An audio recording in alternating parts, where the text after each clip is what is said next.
One day I'm gonna be everything I wanna be. I don't let it get the most of me. One day I'm gonna be free. I wanna be everything I'm gonna be. My future right in front of me. One day I'm gonna be free. I wanna be free. To let me be free. One day I'm gonna be free. Mentally and physically, emotionally and spiritually. Yeah. One day I'm gonna be free. I'm standing at the crossroads. I'm feeling like a lost soul. Don't know where I wanna go, but all I know is I wanna be free. They telling me to let it be, but that just ain't in me, no. Jealousy and envy, but all I see is I wanna be free. See everything I wanna be, exactly what I'm gonna be. Don't let it get the most of me.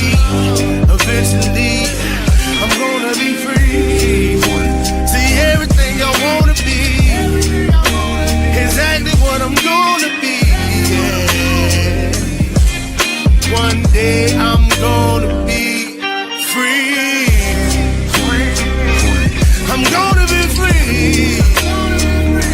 Let me be free.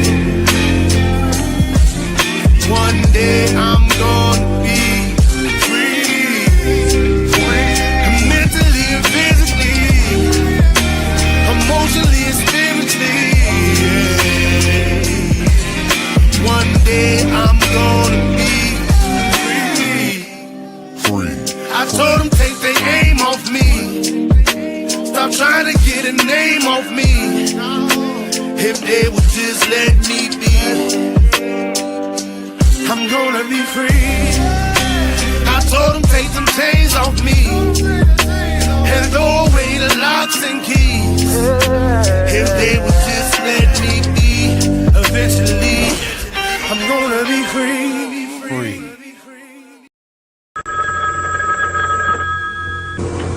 They're back.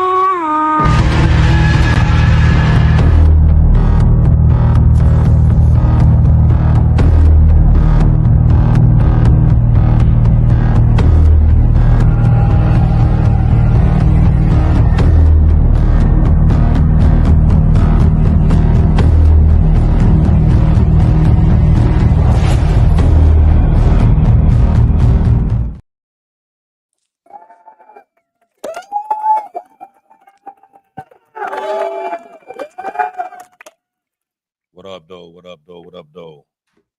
7 days, and we're back again for another interesting conversation on the Diamond Effect podcast. I'm Mars Bishop. We got Mike Ball and we got Aaron Olinger. Before we jump over into this, you know, it's been so much stuff going on. But before we get started, like always, we'll see how everybody done for the week. So we'll start with you, Aaron. What's up with you, brother? How you doing? I'm doing okay, getting over my illness that I caught from the gun show last weekend, but I've been out this week buying containers and buying soil. I spent about $350 just on containers, soil, topsoil, peat moss, garden soil, potable soil. Getting ready to put my mixtures together to start to get my garden in the ground next week. So I'm looking forward to that.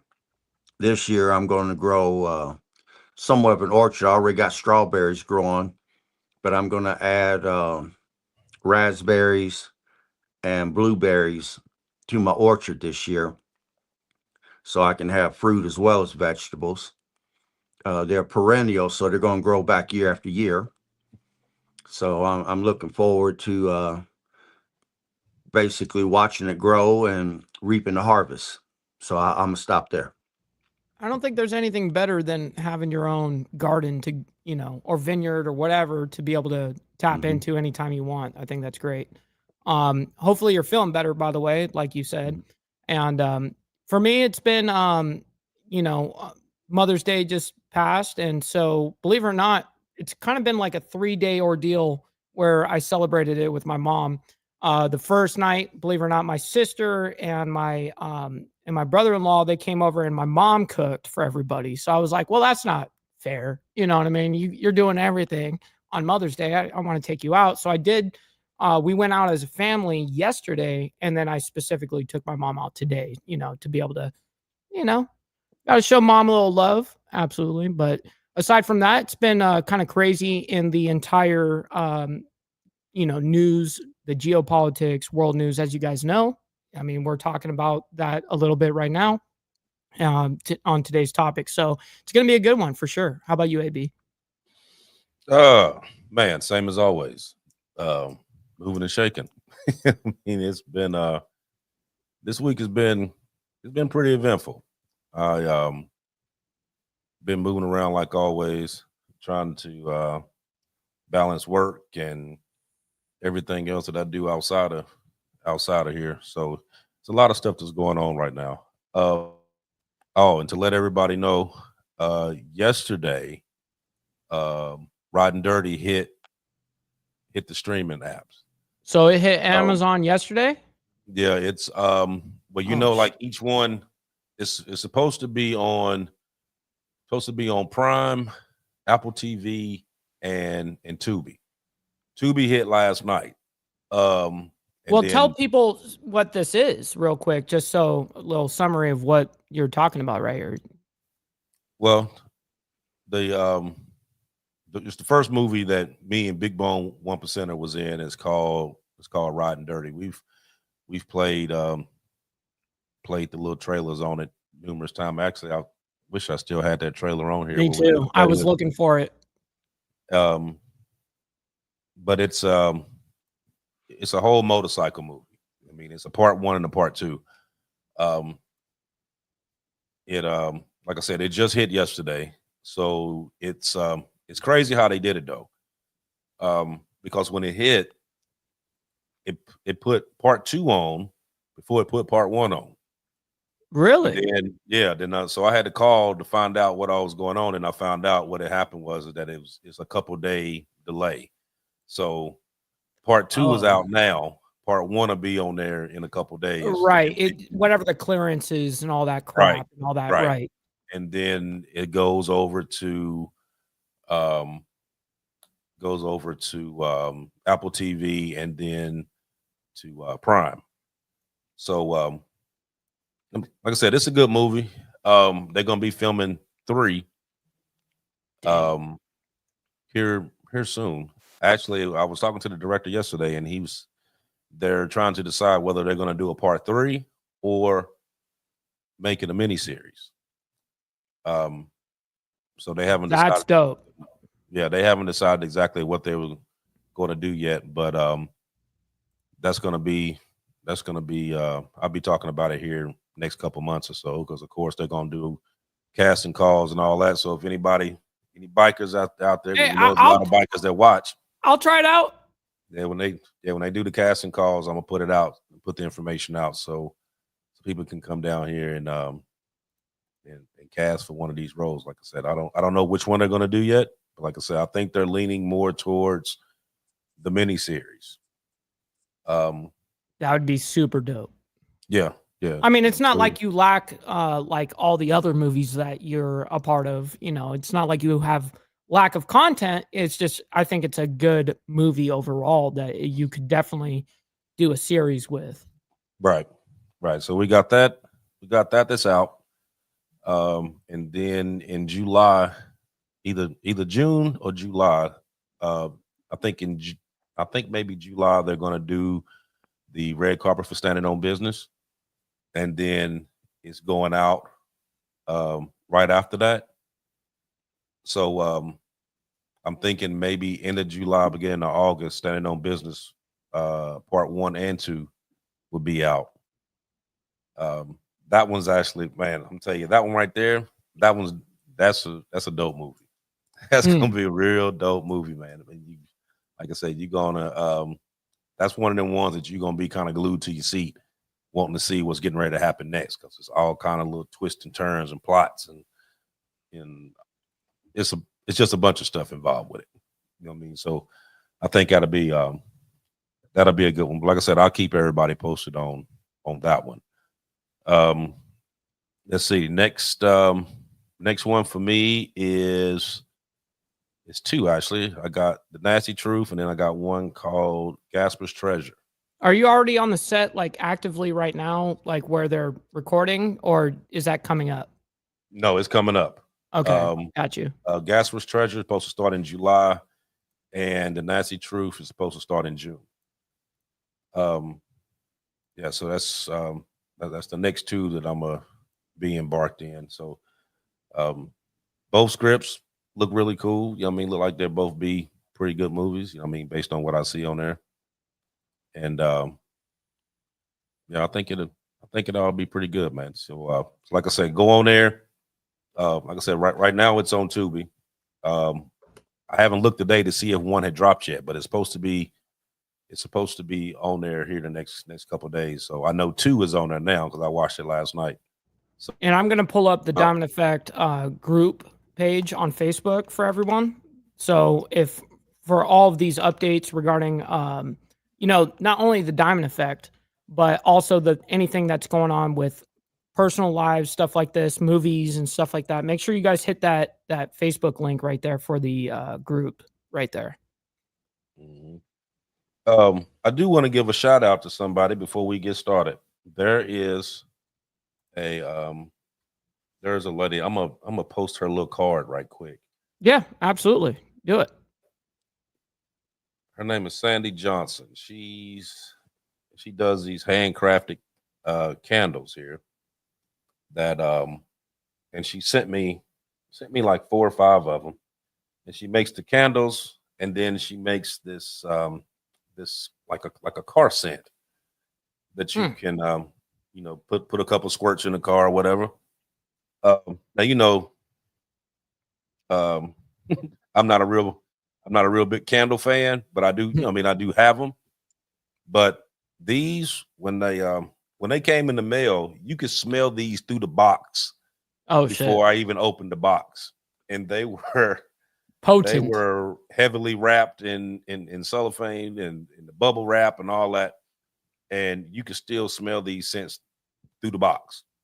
So I lit one the other day, let it go, and I just lit just one small one, and it had the whole house scented up. So she's this is a new business that she started out doing. I'm gonna put her little information down here at the bottom there. It's right there down at the bottom, scrolling. Yeah, so she like I said, she just started this, and I guess she's been doing it for a while, but she just now started to make a business out of it. But like I said, these are really good. She got 3 different sizes: small, medium, large. This one here, just like a tester size. But man, these are by far probably the best smelling candles that I've had. And that's no joke. I'm not just saying that simply because we own here. Those are by far the best smelling ones that I've had. And that car scent, man, I cut the AC on full blast and put a couple squirts to where it just cycled through. And now your whole household, the whole, it's all freshed up. The whole truck been smelling like that for days. New scent. You know what I mean? Yeah. So I don't know what she got it made out of, but I'm telling you, it's some good stuff. So I know a lot of ladies on here, they like those candles and stuff. So there's her information right there, and get a hold of her, man. I'm telling you, she got some really good stuff. Really good stuff. Make sure you guys hit that up real quick before we get into the conversation. I want to go ahead and throw a couple of these super chats and membership stuff. Some dickhead named Mike Ball gifted out memberships.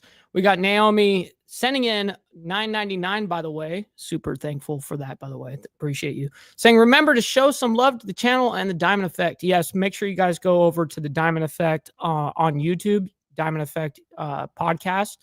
Go over there, check them out. Make sure you subscribe and like and support on that side as well if you guys are from my side.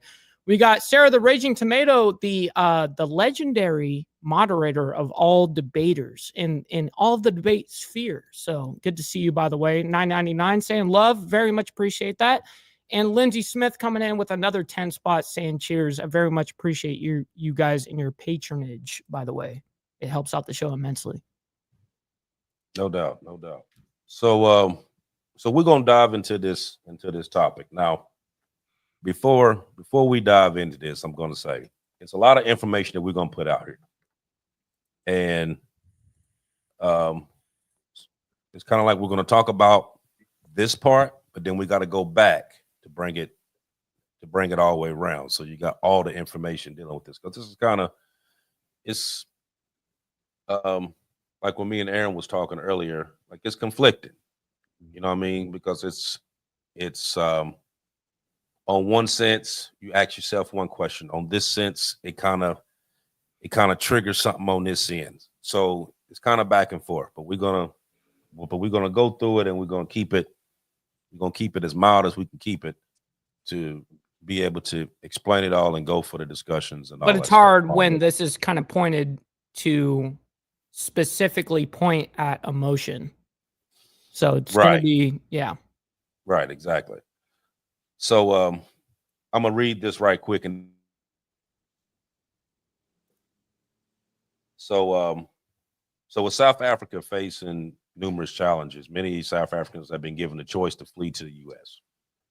But what would be the implications of this migration? Why are we doing this? Especially since the Trump administration is actively deporting immigrants out of the country. Right now, right. Right now. Is this a double standard? It's the question that we asking. Why is it being done? And would this cause chaos in the U.S., or with this current immigration dilemma, could it represent an actual opportunity for both sides? So that's what we're going to talk about. I'm going to hit this. I'm going to hit this video real quick, just a quick minute, and then we're going to jump into this conversation. Sure.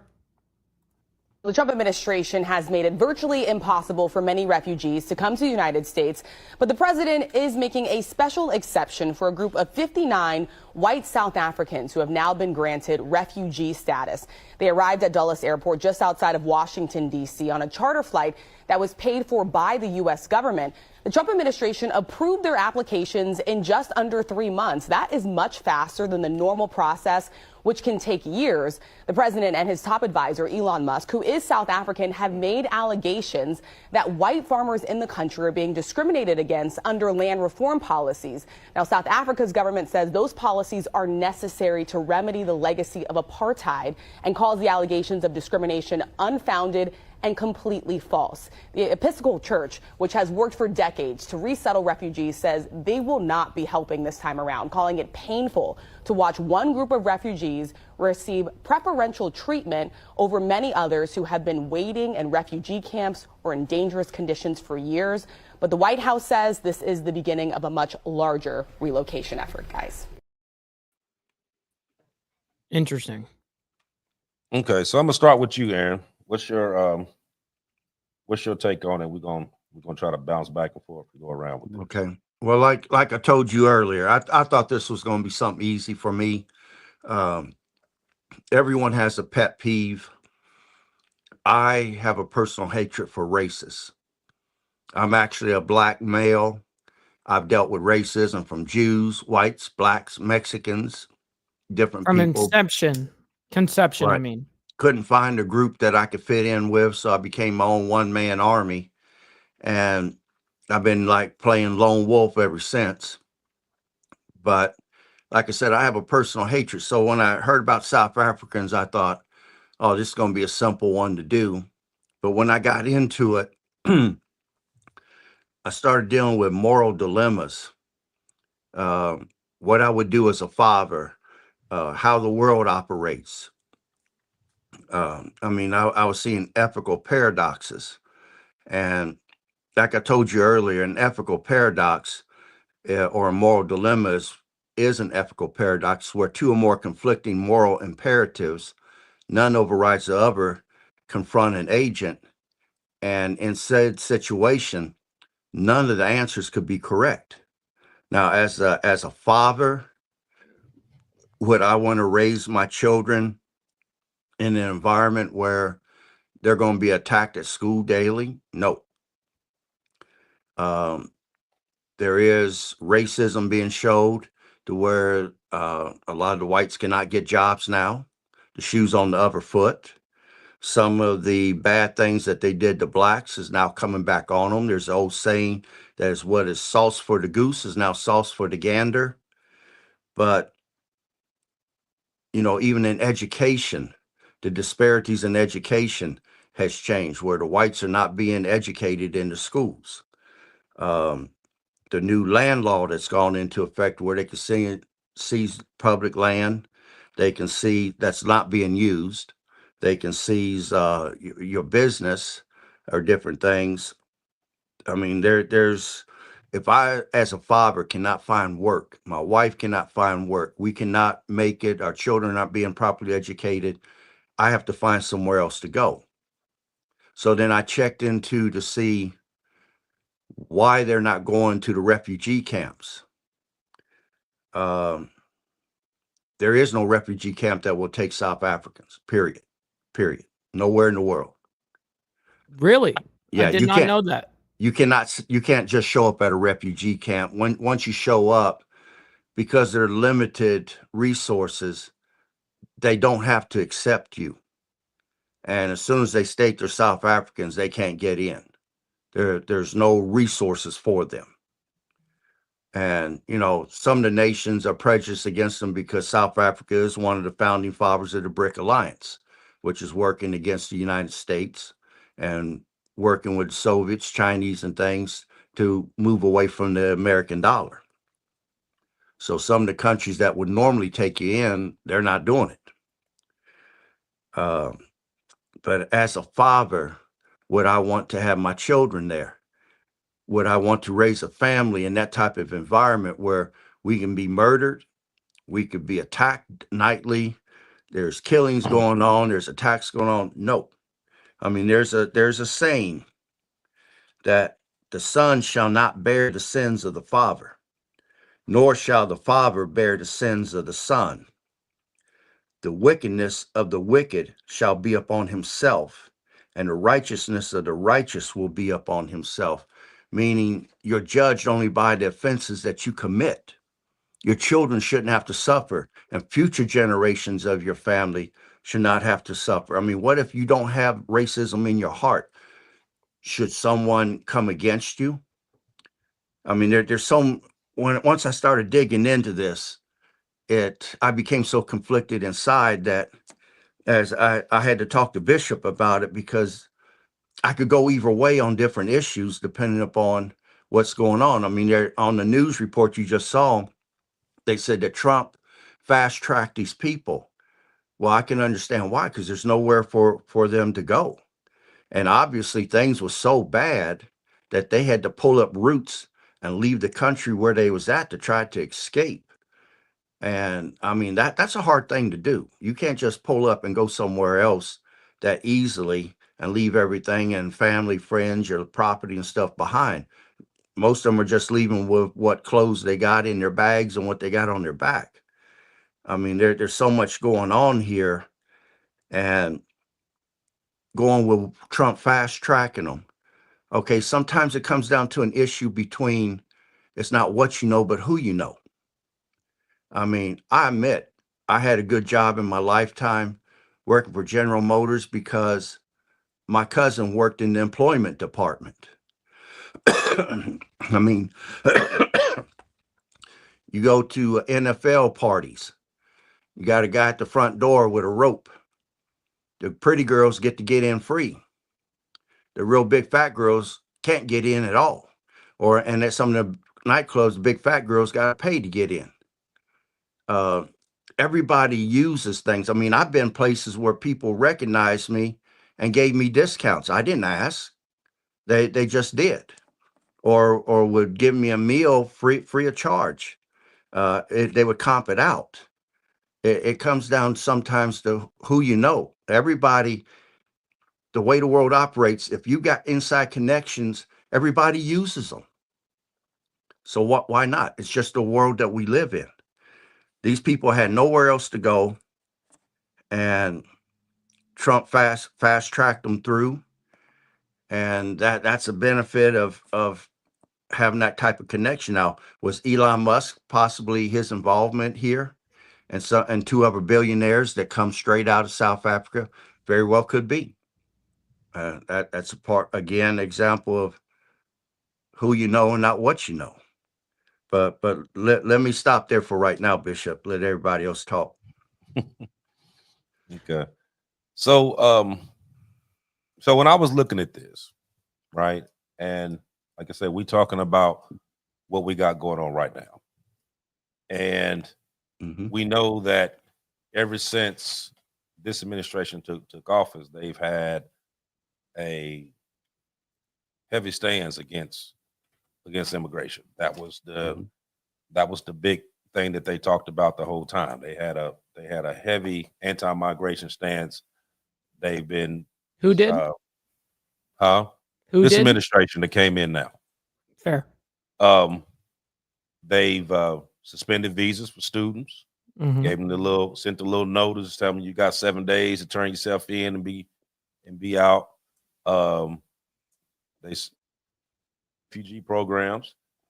They like I said, they halted the visas for Afghans, Iraqis, and a lot of the sub-Saharan African countries. Same thing they did in Haiti. So my question is that what's the difference?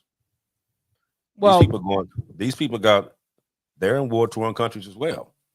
You know what that I mean? was going to be one of my points. Yeah. So so why is this particular group better than the other ones? Is what I'm getting at, especially being the fact that you are deporting so many people as it is. Right. I mean, it's going to be. The answer is people that you're not even supposed to be taking, and you ain't even bought them back. But you bring this group of people in, and you're gonna, and they already said that they're gonna. I mean, like the 59 was to start, but they're gonna be bringing in several more. But did you see the video where like when the first group came, they had the guy there from the Department of Homeland Security, like he was there, like welcome to America. This is glad you got your flag. This is the red, white, and blue. This represents freedom. Blah blah blah blah. You ain't done that shit for nobody else. You ain't never seen nobody do nothing on the damn news. No, you're right. Where they came in doing that. You're right. You know this is 100% politically driven. I'm not going to sit here in front and say it's not. I mean, one of the excuses that was on this panel was, well, these guys have nowhere to go. I mean, neither do any Palestinians.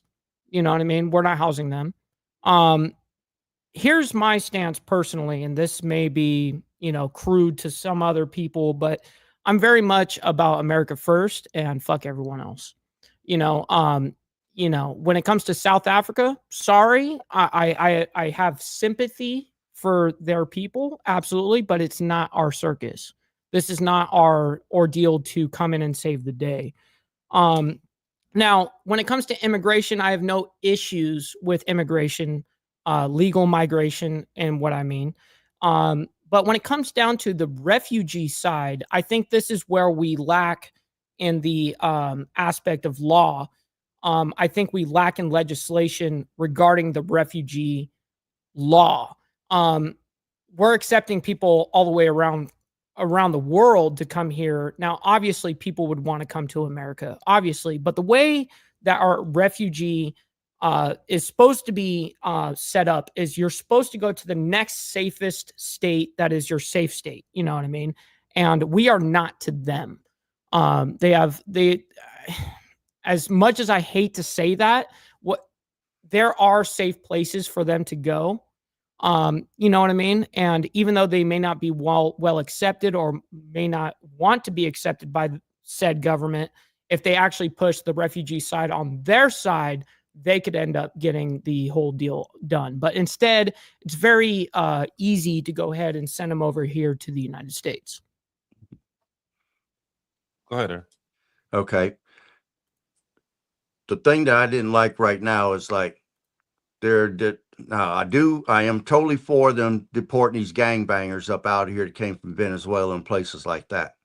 However, when we pulled out of Afghanistan, there were people who helped American soldiers and things that came over here, and they number up in the thousands, and they've been living here since we pulled out. They've been here more than a few years.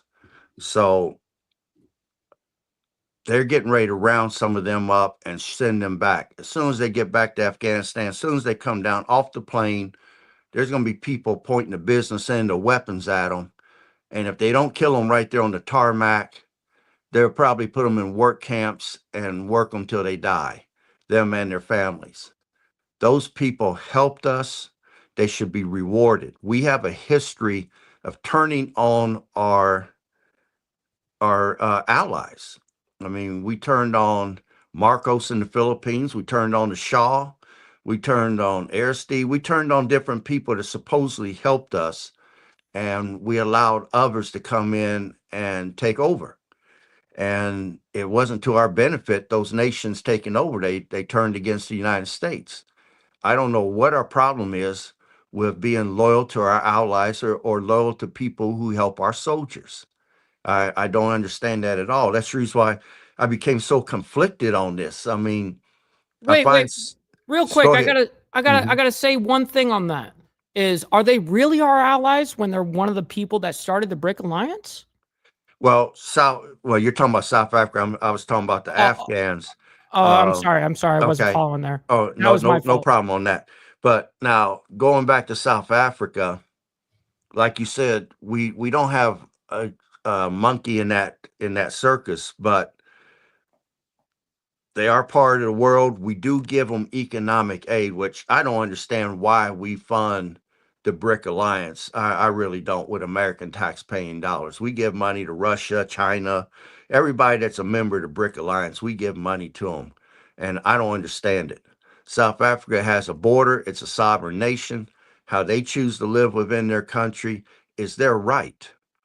And I'm sorry to see that some people are being neglected. I mean, there's people around the world right now that if you're a Christian and you're in certain countries, they're hunting you down and killing the men again, selling the women and children into slavery, and using some of them as organ harvesting to sell on the dark web.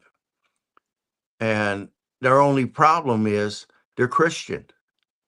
And this is happening in a lot of Muslim countries and things. Do we have a right to go in there and put a stop to that? We have the force that we could do it, but it's a sovereign nation. We have to recognize their sovereignty. That's the reason why they have a border. What they do within their country is their business. How they treat their people is their business. We can't affect that, but we have this attitude that we can influence decisions made in other countries. And sometimes I think we need to mind our own business. But I'll stop there.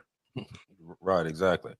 So, so here's another thing that I'm getting at there. So like this new administration program that they came up with, it was initially only for the Afrikaners, is what it's the term that they use. But now the guidelines released by the U.S. Embassy on Monday said that these applicants for refugee status must be of Afrikaner ethnicity or be a member of a racial minority in South Africa. Now, the Afrikaners are not the only minority in South Africa. You know what I mean? Because you got 2 million British that's over there. I mean, so they're not the only ones. Now, if you're going to open it up and say, okay, you got people over there that's being persecuted or not being able to find jobs, and they taking land and all that. Okay, so that should be open for anyone that's in that country, not just one particular group. Number two, how are we talking about not giving people rights, taking people's rights, taking land and everything else, when we are the main culprit because we did the same shit here. So it's kind of like pot calling the kettle black. How you gonna tell somebody over there that they wrong and they can't do it, but you do it here? Stop the cap. Right. And it's been going on for the past 400 fucking years. It's been going on. Yeah, no kidding. But it's wrong for somebody else to do it in their country. How you gonna tell somebody over there that they wrong, but you done the shit here? Because we got morals and they don't. And you still doing I'm it. just kidding. You know what I mean?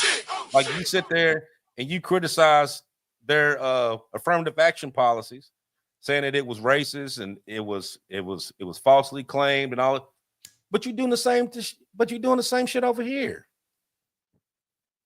You know what I mean? So how can you by any stems of the imagination go to another country and tell them what they can't do, but you're doing it? Is that one of them do as I say, not as I do type situations? Because that's exactly what's going on. You know what I mean? Now we talk about like, okay, yeah, they've had a lot of killings in South Africa, a lot of them. And yes, some of these farmers have been in the mix and have been killed. Okay. A big percentage.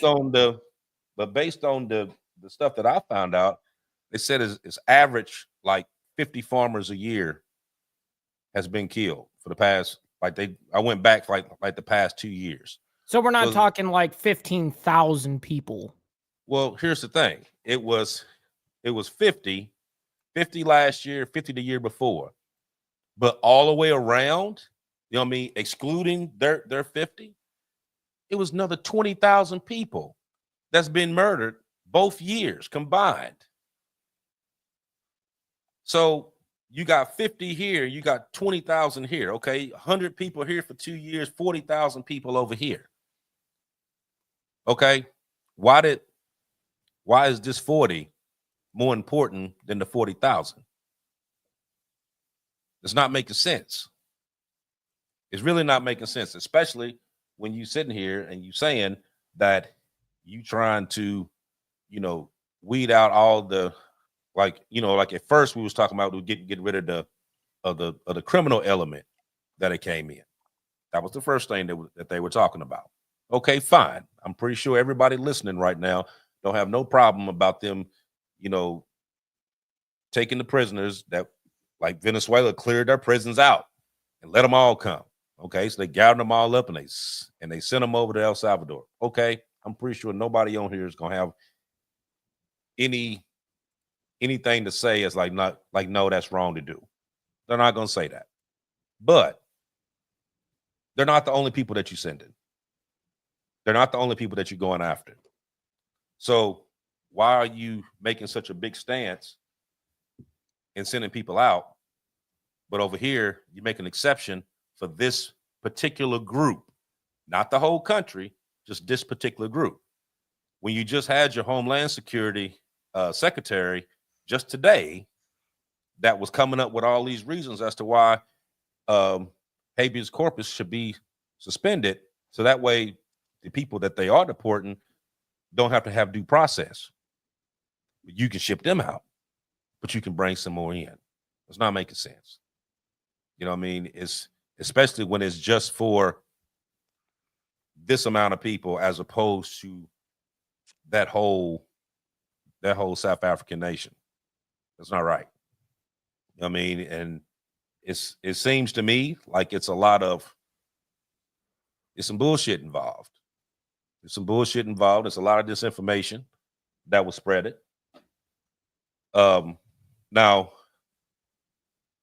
it was the other crazy thing that I seen on there was that Trump had a conversation with the president of South Africa and was like, hey, what's going on over there? He was like, what do you mean? What's going on? You know what I mean? They actually had a full conversation and he was explaining to him what all was going on. And in his mind, he figured like, okay, everything's fine. Shortly after, they started pulling people. So I'm gonna play this. I'm gonna play this little video right quick. Sure. Those people who are being and ties to go to the United States do not fit the definition of a refugee. A refugee is someone who has to leave their country out of fear of political persecution, religious persecution, or economic persecution. And that's what the United States says they're undergoing in South Africa. That's why they've opened the door for them. Yes, and they don't fit that bill. They don't fit that description. And I had a conversation with President Trump on the phone, and he said, what's happening down there? And I said, President, what you've been told by those people who are opposed to transformation back home in South Africa is not true. And I added to him, I said, we were well taught by Nelson Mandela and other iconic leaders like Oliver Tambo on how to continue to build a united nation out of the diverse groupings that we have in South Africa. We're the only country on the continent where the colonizers came to stay, and we have never driven them out of our country. So they are staying, and they're making great progress. It's a fringe grouping that does not have a lot of support, that is anti-transformation and anti-change, that would actually prefer to see South Africa going back to apartheid type of policies. And I said to him, I would never do that. I learned at the feet of Nelson Mandela, and we intend to proceed with the implementation of our constitutional architecture. And I thought in my conversation with him early in the morning at 4 o'clock South African time, he understood that. And I said, I'd like to come and meet him so that we can discuss this matter further. So those people who have fled are not being persecuted. They are not being hounded. They are not being treated badly. And they are leaving ostensibly because they don't want to embrace the changes that are taking place in our country in accordance with our Constitution. So we think that the American government has got the wrong end of the stick here, but we'll continue talking to them. So a face-to-face meeting is coming up. Is Elon Musk invited when you have that face-to-face meeting? Well, I don't know. They will determine whether Elon Musk is part of it or not. I will go with my own South African delegation.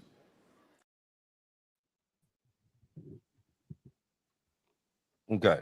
So he's saying on there, when he had his conversation with Trump, he basically said like, no, this is not what it is. You're getting a lot of this information.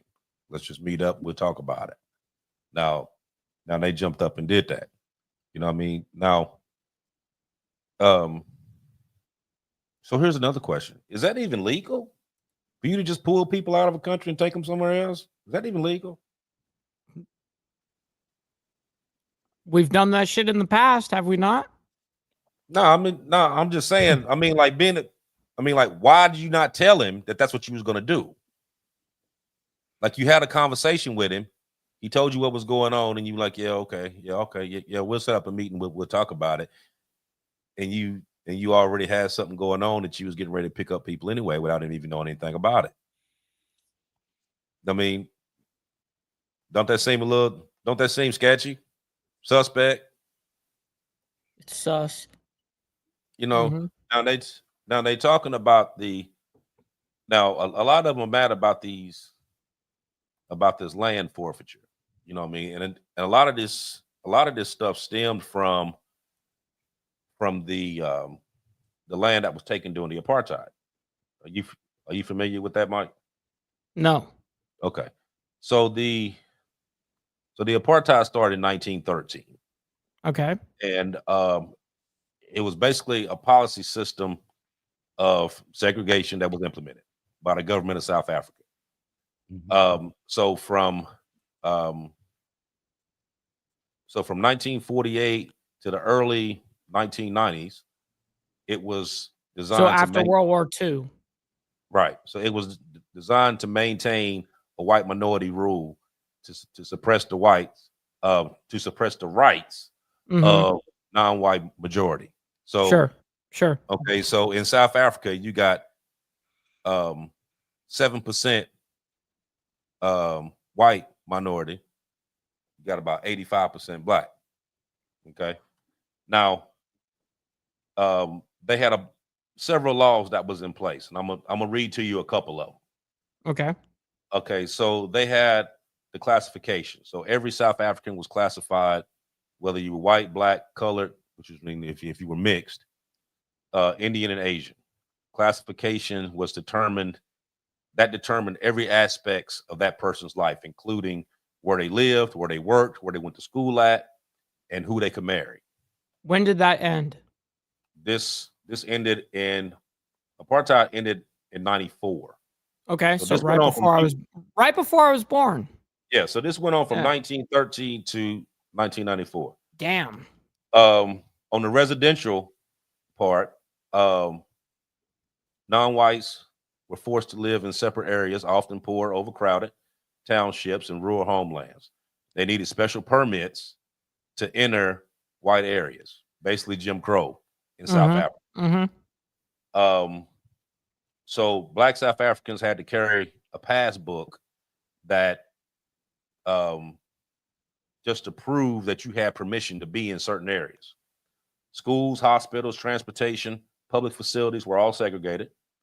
And those and for non-whites, they were vastly inferior.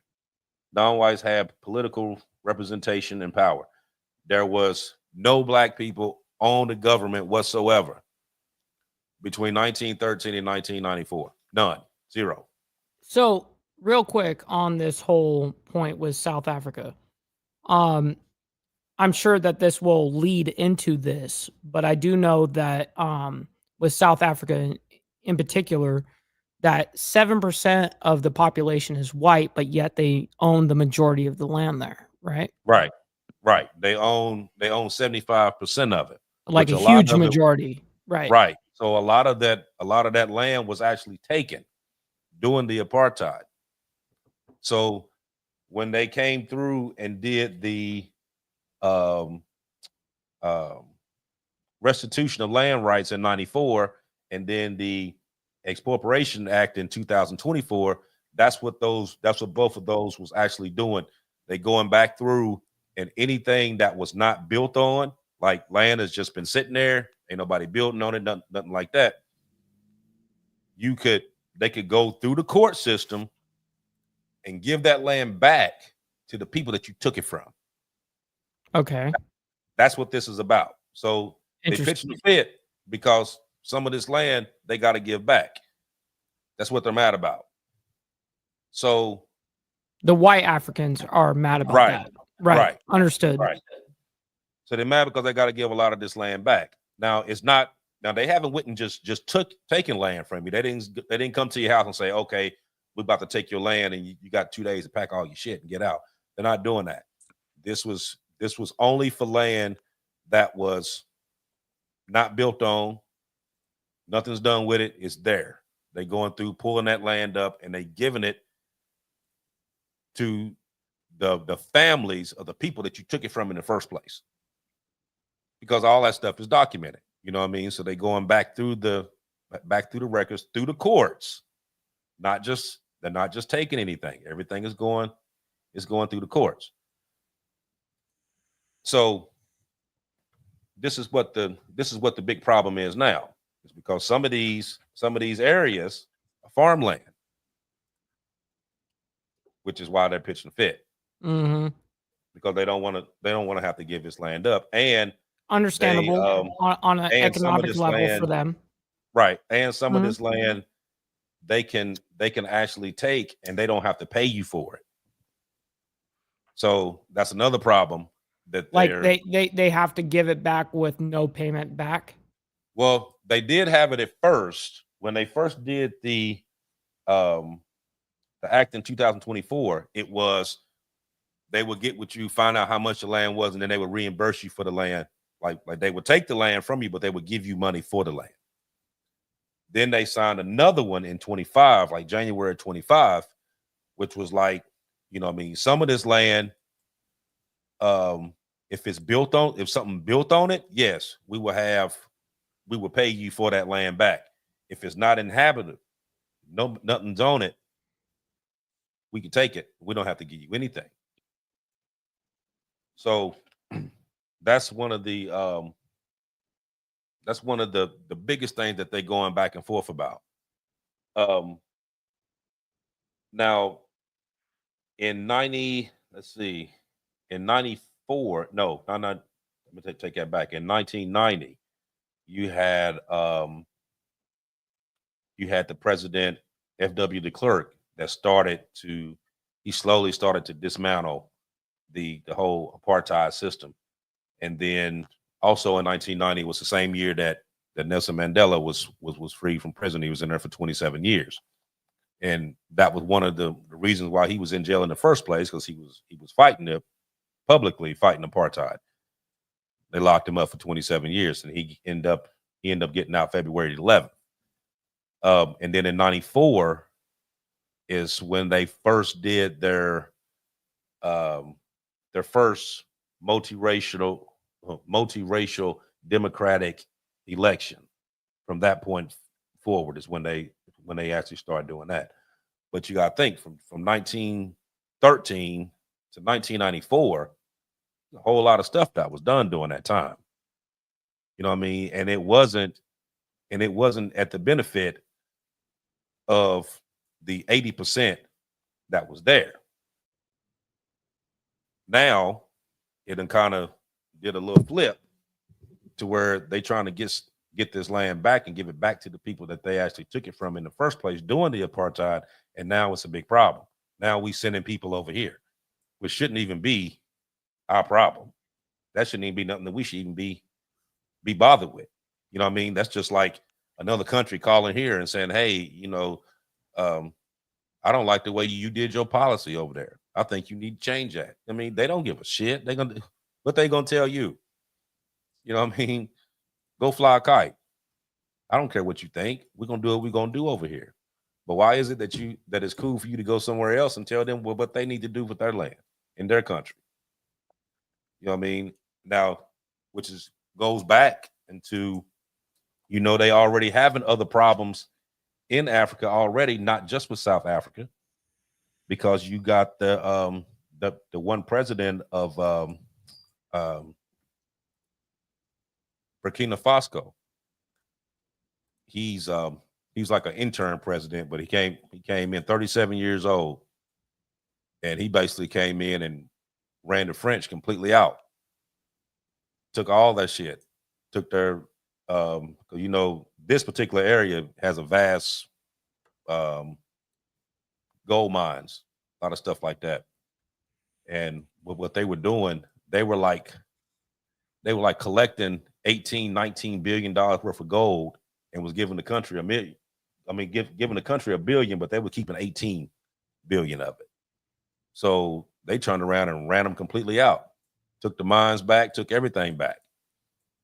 And I think just a couple of days ago, they end up catching this lady over there. Come to find out, she was some type of French operative or whatever that they sent over there. She's supposed to have been a part of this thing dealing with the schools where they, you know, how they bring people from other countries to help educate the kids and stuff like that. They had slipped this woman in, and she was taking pictures of military sites and all kind of stuff. And they figured out who she was and just let her just keep sitting there taking pictures until they were able to get her. But it's a lot of stuff going on over there. A lot of them countries in Africa is starting to take their land back. They're starting to, you know what I mean, actually go back and like, okay, we got all these resources. Why are we selling these resources, giving them to you?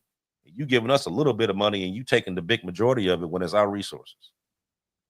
So a lot of these countries are starting to jump back into it. You know what I mean? So you hear a lot about this guy here that I know you probably didn't heard about him, Mike, that president there, his name was Ibrahim, what's his last name? Traore, Ibrahim Traore. Of what country? He's in Burkina Faso. Maybe I He's, have not. He just had a meeting with Putin just a couple days ago. Okay. They like literally, like Russia had literally sent Putin's plane there, picked him up at I have not heard this. the whole bit talking to this guy. You know what I I have mean? not heard this. The U.S. hates him. France hates him because he won't let him in. He won't let him in to get the gold, which is so now they're trying to say, oh well, he's been a dictator. He's doing harm to his people. He's doing So this, now he's it's doing this. propaganda. Right. So when he took over those mines and all that stuff, he said that country didn't have any gold surplus whatsoever. Now they do. They were able to completely get out of debt. So they're debt free now. And he's been bringing on a lot of stuff. You know, he's bought a lot of stuff for agriculture or stuff like that. He's been reaching out to a lot of these countries about getting technology, science, stuff like that to bring into the country. But they hate the fact because he's not letting them get those resources. So now, same thing that they did to Gaddafi in Libya, now all of a sudden he's a bad guy. But what they're saying and what he's doing is two different things. So seems like that's what a lot of this stuff has always been about. You know what I mean? It's not about what somebody, what it is that we getting off of this deal. Just like with this right here. There's a reason why they're doing this. They're not just worried about this one little particular group of people. Out of all the people in South Africa, you just worried about this one little group. There's a reason for that. Well, why do you think that? I said in my original answer as to what is happening here, yes, it's politically driven. You know what I mean? Absolutely. To answer that question, it absolutely is. I don't care what anyone says. I'm as conservative, as staunch conservative as it gets, and I can tell you that. You know what I mean? I can look through that and be like, yeah, that's politically driven.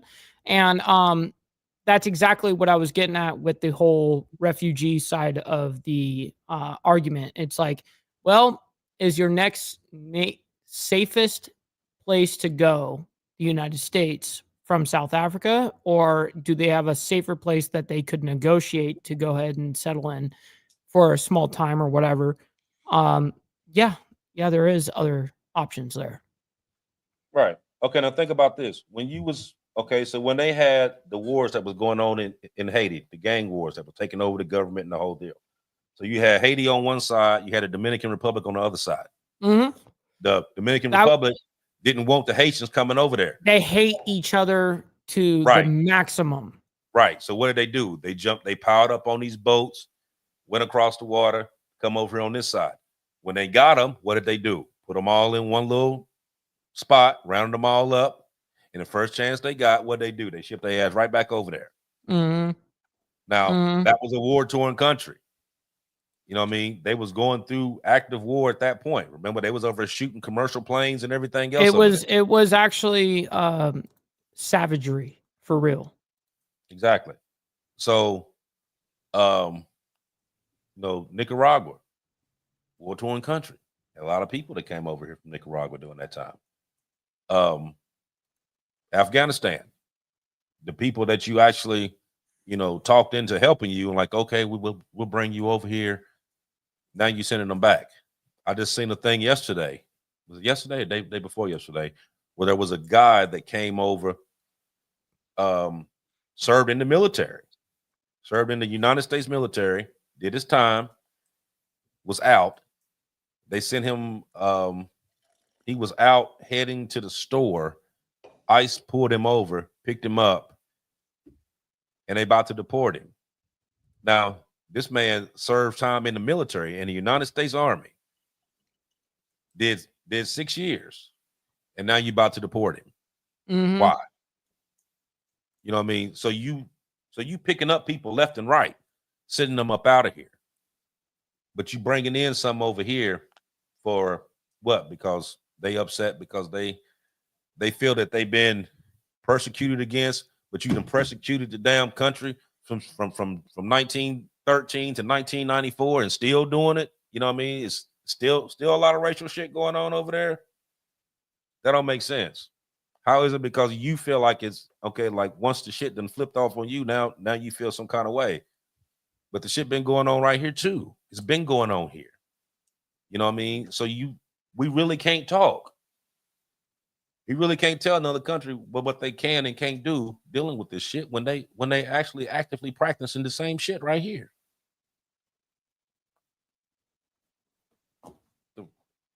What you got, Aaron? Well, I got a couple points here.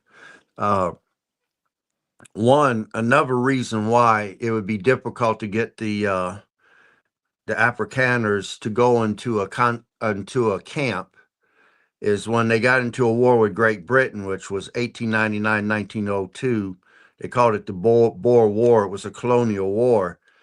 The Boers were forced off the land by the British because gold and diamonds was discovered. And South Africa became a strategic location. So the Boers became guerrilla fighters and were very tenacious fighters. However, anyone captured, any of their families captured, whatever, would be put into concentration camps that the British created. And the majority of those people never made it out. They died in those camps. The British fought what they call unconventional warfare, which means they was killing women and children. They was conducting scorched earth. If they couldn't take it with them, they burn it down. And they set up concentration camps everywhere to put them into. So knowing that those camps were death sentences to anyone in them, to get a South African to go into one right now would be almost an impossibility. Then the second thing I want to say, and I'm stating this because both sides of my family, my mother's side, my dad's side, were farmers. Farmers are not rich folks. They get by on very little money every year. So, and I don't know if people took a hard look at the ones that came in off the plane. Those weren't billionaires or millionaires. Those were just common folk here that's trying to get their family to a safer area to where they don't have to be ridiculed and where they can find work. As a father, I would do that. Whether Trump had permission to go in there and get them, those people made an active decision to leave all their possessions behind and leave with just the shirts on their back. And I don't know if anyone realizes it or not, but there's no farmers in the world that I know of that are rich, wealthy people unless they own a corporate farm. Farmers get by on very little margins every year. So I don't like the fact of the apartheidness and the racism. That's where I thought I could easily do this. But then I had to interject myself into it as a farmer, a person coming from farming people, and also as a father, what would I do? And it would be a big decision for me to move my family to another country. But putting them into a camp, no, that'd be the last thing I'd want to do, knowing that those camps would be death sentences. So I understand why they made the move that they made. Script is flipped, and racism is on the other side of the coin. If you stay, you only make up 7% of the population, and you got 80-something% that's going to be coming down on you. Now, that one president said that it was false information. That could be true as a whole for the whole nation. But in the individual provinces, you don't know what the level of racism is. It could be a particular village where the racism is extensive. You don't know. But as a nation of a whole, I believe he was telling the truth, that they have things in to bring in new deals, new policies for their country, and they're trying to grow the country as a whole. Because like you said, they've got close to 2 million British people that stayed after the Boer War. I mean, if the blacks, who make up 80% of the population, and the whites make up 7.3%, that's only 87.3% of the total population. Well, Who's the rest? You got 3 million that would be British. Who's the rest of them? So I don't want people to think that these are wealthy people leaving the nation. These are damn near just above poverty level folks because they're farmers and they want something better than to be living under constant threats to their life and to their family's life and to be able to find a job. As a father, I understand that mentality and I would roll with that. But man, like I said, I'm more conflicted over this whole thing the more I looked into it than any topic we've ever done on this show before. I mean, it's an ethical paradox. But I'll stop there. Okay, so out of the whole population of Africa, why is it that we just worried about this one group? Poverty is all the way through there. Why are we just worried about that one group? Well, Okay. again, hold up. Let me finish. Okay. Now here in the U.S., you got black farmers here that they don't get USAID. That's true. They don't get it. Mhm. They broke. They going through doing the best that they can. So my question is, you're not taking care of what you're taking care of here. How can you turn around and tell another country what they can do and then bring their people over here to say, okay, well, you can come over here and you can have a better life over here, but you ain't taking care of the people that you're supposed to be taking care of.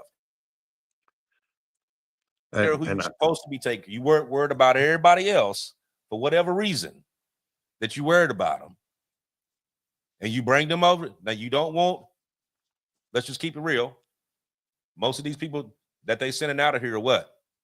Brown. That's who they sending up out of here. Who they bringing in? White. Now, I'm not trying to be racial about the shit, but I'm just calling it for what it is. You got the whole continent of Africa, and most of Africa is poor. A lot of it. Why are you just singling this one little group out? Because they've been persecuted. But hell, the whole damn continent been persecuted for umpteen years. You know what I mean? The same thing that went on there is the same thing that went on here. Exact same thing. It wasn't apartheid, but it was the same shit, same grounds. So how can we willingly sit over and tell another country like, oh, that ain't right. We're gonna bring your people over here. But you only gonna pick and choose who you bring over here to do this, but you're getting rid of everybody else. That's not fair. By no means is that fair, especially when you got farmers that's sitting right here that's struggling. You have farmers, once they lost that USAID, was struggling because they had to turn around and they got their little money from what they had already planted because they had to go to court in order to get that. But then once they shut USAID down, they ain't getting no money off this other stuff. People here right now are losing farms because they don't have the money to pay the loans back that they'd have already taken out to make the crops and all that other stuff. But we sitting here worried about some farmers in South Africa when you got farmers right here that's struggling. That don't make sense. Whether they black or white here, they struggling. I mean, a lot of people here are struggling. Whether you're a farmer or not, you struggling. But we sitting here getting ready to go through and do this mass exodus of Afrikaners and send them over here when your own people, white, black, Puerto Rican, don't matter, are struggling. And that don't make sense. Take care of your home first. Yeah. But you got anything, Mike? No, I hold the same position, man, that overall with this whole thing, that it should be America first and fuck everyone else. I don't care where they're from. I mean, I don't care the race. I don't care the color of their skin. I don't care about any of that. We need to protect our own people first. American citizens. End of story. Exactly. You know what I mean? It's like people always, in all these other countries, they think that America is the most richest country in the world, which it is. But the, middle class people are struggling. Mhm. You know what I mean? What middle And class? right, exactly. You know what I mean? Like everybody's struggling right now. You know what I mean? You're either rich or you broke. That's what it is. So how you gonna send some people over here and you sitting here like, hey, welcome to America. It's the greatest nation in the land, about bullshit. You know what I mean? I ain't never seen them welcome nobody in there like that. I mean, it was just super cheesy just to even watch that. Just to see them just go in there and just pull that whole little fake shit like they just did. Man, it's crazy. We got put Bobby on here right quick. Yeah, He was on. we got Bobby Worthy, the man, the myth, the legend up in here, man. Good to see you, man. What's happening, y'all? What's happening? I don't know about all that legend stuff. Now you are, you know the deal. Yeah. Oh man, I'm late, man. I've been driving the slave ship all day. So. I heard that. Yeah, so we was talking about the administration and how they sent the 59 people over here from South Africa. We kind of went through a bunch of stuff dealing with that. We actually like on the end part of this now. But what's your opinion on it? Do you think that it's a good idea for them to do that? And if not, why? I think I agree with everybody else. We need to take care of our own backyard first. I know personally 3 black farmers right now that are about to lose their farm. Talked to one of them the other day. They've been waiting on their money for years now in this federal big lawsuit, and now this has interfered with that, and more. And some of these people got, 300-400 acres or better of fields, black farmers down in Quitman, Georgia, stuff like that, that about to lose everything because of this. That's going on. We need to take care of our own. America to me has always been a big bully. And to me, one day it's going to be our downfall. Somebody gonna pull their card, and it may be, without a doubt, the destruction of the world. Depends on who pull their card. That's just like what y'all spoke about ice, icy or icy cake or whatever their damn names are. This is what people don't understand. I don't give a damn what executive order Donald Trump signs. I don't care who signs what. If it interferes with the Constitution, it's null and void. The law is clear. The law says anything that contradicts or try to overrule the supreme law of Iran is automatically null and void.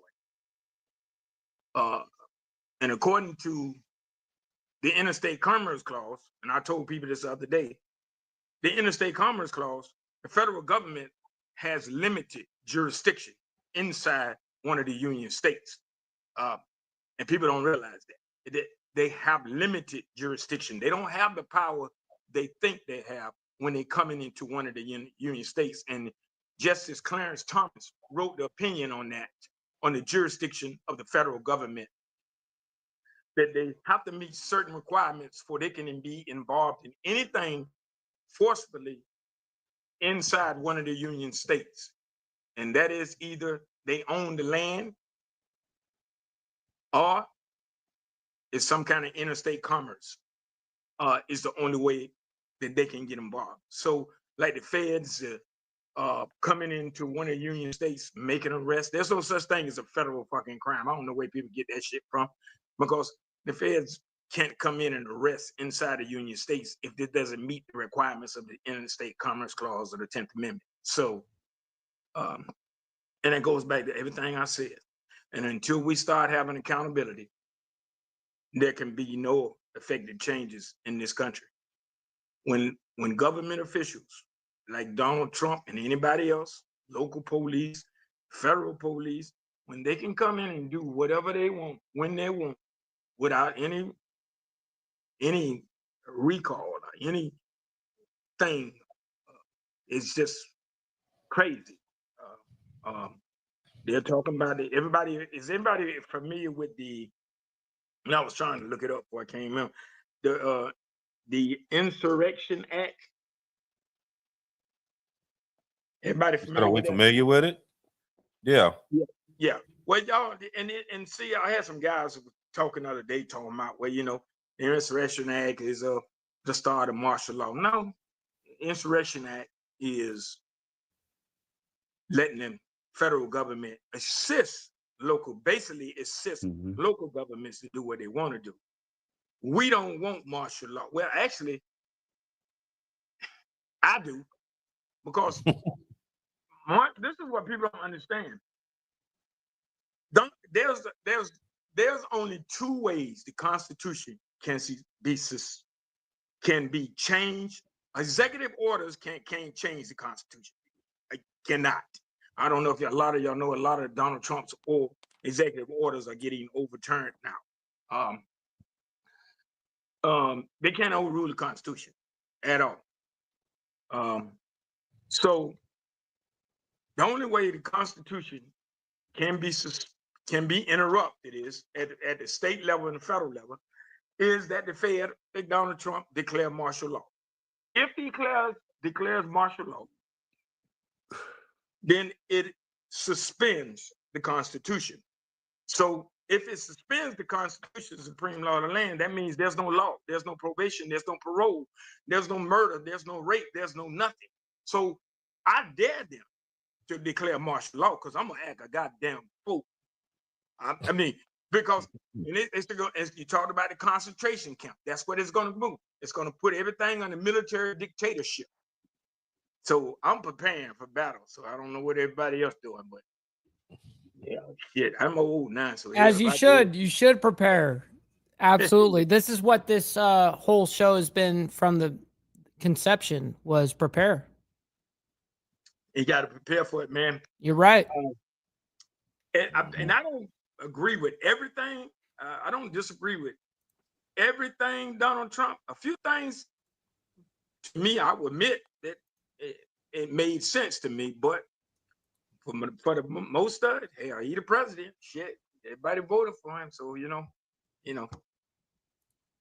and people don't understand this. But every time I put it up, they put me in Facebook jail and they take it down. There is still an $80 million bounty on Trump's head, dead or alive, that was put out by the Iranian people when he was in office last time, when he killed that general. But every time I post it up, Facebook put me in jail for 90 days and then take it down. But it's on YouTube. Okay, so let me ask you this. So based on what we was talking about, why do you think they've changed stance on? Okay, so you still deporting people. You still sending out the notices, people that turn themselves in or whatever. You still deporting people, but then you bring in this group in. Okay, it's a power move. Why? That's what it is. Well, this is what people say, and like Africa. Africa is a rich company. Gold? You talking about the largest gold mine? I mean, come on, man. And actually, Boosie Badass, we used to do county security for Boosie. Boosie Badass owns a gold mine over there. That's why he be wearing all that gold. Shit, I didn't know that. Yeah. He bought a gold mine over there. Yeah, but the power, man, the resources, that man, gold is power. It's a power play, and I'm sure, without a doubt, there's plans to invade Africa. Watch what I tell you. Well, yeah. I figured. Yeah, I thought about that when they was talking about that. They was talking about that one president over in. Yeah, that boy ain't joking, man. That boy. Let me tell you, and I told Bishop about this the other day. He was on a plane. The president over there, what's his name? Forget his name. Which one? What are you talking about? The black one. The new guy, Ibrahim? The young guy. Ibrahim. Yeah, Ibrahim. Yeah, Ibrahim. was on a plane, and he don't travel with security or nothing. He don't like all that. So, but he was trained coming from somewhere and going back to Africa. The stewardess on the airline, some guy that had some kind of business dealings with Africa, wanted to board the plane first class, but first class was full. So the white lady, the stewardess, not knowing who he was, asked him would he downgrade to a lower class because she had something about important coming on board. Still not knowing who this man was, right? So she basically degraded him, talked about the blacks, tried to get other black. He told her, no, I'm not moving. And he was always calm, never said anything or who he was. And then, so long story short, she went through all the blacks on the parade and then actually put one in and let the other man came on. And he said, so he spoke up and he said, so you're choosing all the black people. That's not fair. You choosing people by the color of their skin. And she said, no, I'm not. So, and he still stayed calm, never said anything. I'm going through this shortly because it was a whole thing. But anyway, as they enter in Africa, getting ready to land, they know military presence all around the airport. And the white guy that he had a relationship that replaced the black guy said, oh, it's probably for me. I told you I'm an important man, right? Still, he never said nothing. So basically, when the plane landed, his security team got on board, saluted him, and they were shocked. And he placed both of them in handcuffs and arrested their ass. Ain't that some shit? Now that's power. Mm-hmm. So yeah, we were talking about him earlier because we were saying that that he had ran off a lot of the French he ran off, and then he took over those gold mines. It's all about the control, because people, no matter what we do in life, no matter if you're black, white, or green, it's who control the finance controls the office. It's that money is power. Mm-hmm. Y'all need to drink this. I'm sitting drinking mushroom coffee. Boy, this is good stuff. Oh, jeez. Y'all see that? Yep. You and your rise. I heard that's nasty, man. Okay. I've had a couple of bags sent to me, and but look, they got mushroom creamer that makes it taste a whole lot. Oh man, I don't know about none of that. I tried it. They said that the company reached out to me and they actually sent me a couple bags for free, and I was like, all right, I'll try it. And then I was like, oh, I just can't get into this. It's required taste, but this, when I got this creamer, oh my God, this creamer make it take it to another level, boy. It's like you in heaven, sitting next to the angels, drinking a cup. Shit. He likes that shit. But I'll eat anything. Listen, I'm the only person you know that eat raw beets. No matter how it tastes, it's healthy for you. I'm a health freak, so I'm trying to live a little bit longer. And then if I die, I want to come back and kick some ass. So I want to be healthy on both ends. Mm-hmm. Mm-hmm.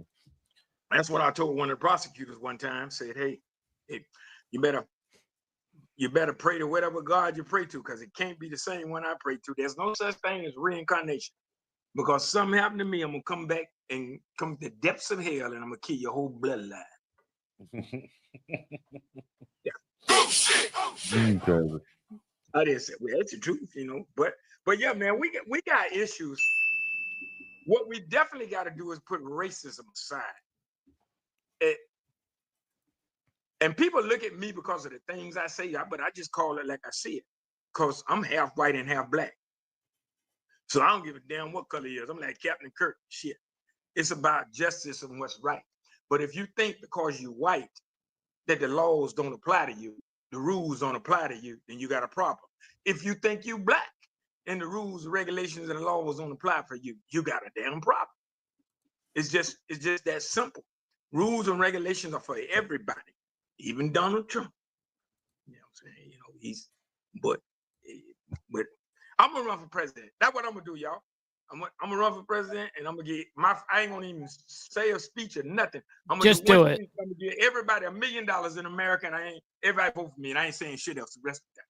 That's cool. I respect Give that. everybody $1 million. I respect that, Bobby. Yeah, give everybody $1 million. Y'all vote for me. Everybody be rich. Then you raise the price up on everything. It's about that $1 million you can buy. It be gone. Gas $59 a gallon. Listen, Emotional damage. $59 a gallon. We still gonna buy it. So we need to move them. That shit is funny. Man. Well, look, we sitting at 125, so we're gonna narrow it down a little bit. Like I said, I appreciate everybody, like always, being on. Like, follow, share, subscribe. On both ends, on Mike's side and my side, jump on each other, hit that like button. That's what gets these videos out there the way they're supposed to. Also, check out the Dominant Effect store. Hit the little QR code up there at the top right corner there. It'll take you right to it. A lot of good stuff on it. Like I said, I got promo codes, get 10, 15% discounts on them. Say again? Yeah. You got some freedom papers on there? Yeah, there's a lot of good stuff on there. You have to just go on there and check it out. Like I said, I appreciate the panel. Bobby, even though you came late, I appreciate you being on here. I tell you, I like to get on, man. So. Yeah, I know. And Aaron is always good with the information. Mike, like always, I appreciate you being there as well. We got a so we try to keep it going. Don't forget to, like I say, go on there, hit the subscription button. You know what I mean? Come on, go over to Facebook, type in the Dominant Effect group. There's a lot of information that we're putting on there. That's actually growing pretty quick. That's some weeks we picking up, 30, 40, 50 people in a week. You know what I mean? So it's actually picking up pretty quick over there. So if you haven't got on there yet, go on Facebook, type in the Dominant Effect, and join up on there. We're always on there, so it ain't nothing to come through there that we don't see and comment and like on or whatever. So go on there and check that out. But I'll see everybody next week with another interesting story. And Aaron, I'm gonna let you go ahead and go. Then we'll let Bobby say some last words, and then we'll close it out with Mike. Okay. Right now, you saw in the news where Trump has struck a partial deal with China. I don't think a deal has been struck. I think it's bought everybody an extra 90 days while they negotiate. If they do strike a deal, will we still need India? Or are we gonna let Brown kill Brown over there in the nuke war because the rest of the world don't seem to care? I haven't seen the United Nations. I haven't seen NATO. I haven't seen nobody want to come in and mediate that, send in peacekeeping troops or anything. But one thing is for sure, we just got bought an extra 90 days. That's time for you to get your preparations together. We don't know what's going to happen in the world, but we're hanging on the edge right now of something major. Right now, Great Britain had a damn power outage, which is that a coincidence? After what happened in France, Belgium, Spain, and Portugal? What happens if power goes out over here? How long will people remain as a society before they start killing each other over a can of peaches or a case of bottled water? You don't want to be out there searching for resources. Stock up your supplies now. And then if we get into a major trade war with China and everything gets cut off and other nations join in, you'll be able to live off your supplies for a period of time and not have to be out there. So get your gardens together, start learning gardening techniques, start learning how to purify water in case you have to go get water from a resource because a cyber attack has shut things down. In Connecticut this week, they're getting ready to start a big cyber attack thing that FEMA, the National Guard, and other people are going to be participating in. They're not doing this stuff for nothing. There has to be a viable threat for them to be setting up preparations for. Learn, if you see the government's preparing, if you see them stocking weapons, food, water, gold, whatever, there's a reason for it. Start stocking yourself. And I'll stop there. Oh, you, Bobby. Yeah, he said a mouthful there, prepared. One of the things you got to prepare for, buy bullets, not guns. Can't use all the guns. Buy bullets. Buy bullets. The commander of the UAP New Gun Club always put out a post. It's Friday. You just got paid. Buy bullets. Because when they cut them bullets off, who control the bullets? So, you know what I'm saying? And I'm gonna say this before we go, and I just because it just came come mind. An older guy told me years ago that the government cannot control. You have a right to bear arms. That's true. But missiles are like small bullets, right? I mean, bullets are like missiles. Missiles are like bullets, right? Do you see anybody in the hood got a missile? Anybody? Do y'all know anybody in the hood? They got guns all day long and bullets. So the law is to bear arms. And I shouldn't say this because I like to bear arms, but it doesn't give you the right to the ammo. It makes sense, do it. Stop the ammo. We can't use them. If you got the gun, ain't gonna work. But y'all didn't hear that from me. Beat that out because I don't want nobody to know that. Government might pick up on that and take that. I hear you, Bobby. One of the things, how we can't back our money with gold anymore, right? I've always said that we should back our money with ammunition. So that's what I've always said. Just wanted to state that. With that being said, much love, honor, and respect to everybody that's been here with us and hanging out and engaging with the entire conversation. Thank you to the panel, everyone on here that brings such incredible value here. Stick around if you guys are on my side. We're going to be sending a raid over to you guys over there to Grid One Motorsports. So stick around for that. Much love, honor, respect to everybody. And thank you guys for all hanging out with us. We'll see you guys in 7 days. And until then, God bless everyone. And we'll see you guys very soon. Thank you guys on the panel again. Much love.